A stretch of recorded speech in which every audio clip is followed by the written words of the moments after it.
ደስ ይለናል። በርግጥ ሁሌም ደስ ይለናል። ጃሂል ነህ እንዴ አላወቅም እንዴ? ለዓዱው እኔ ተጃሃሙኒ ጥቃት ለሚፈጽምብኝ ጠላት አሳልፈህ ትሰጠኛለህ ጌታዬ። እኛ የቱ ጋር ነው ያለነው?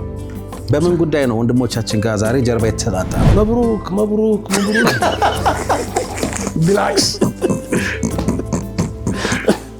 እንኳን ደስ አለዎት ሀጂ።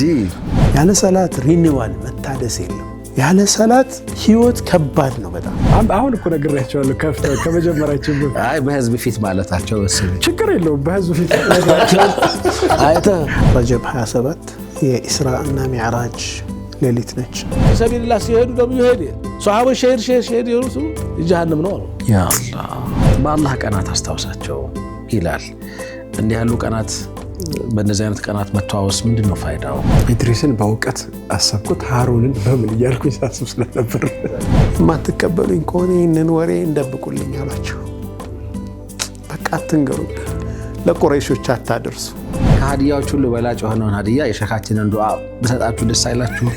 ስለዚህ አዩት አይደል ይሄ ልጅ ወይ ጉድ! አሚን መስጠት ሲያቅትህ ነው ወደ እርሷ መጣሁ እኮ። አበደን ችግር የለም።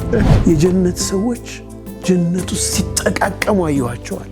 የጀሃነም ሰዎች ጀሃነሙ ሲጫጫሁ አየኋቸው በስቃይ። ሐሙስ ምሽት ዕለተ ሐሙስ ምሽት ከ2 ሰዓት ጀምሮ በሚንበር ቲቪ ጠብቁን።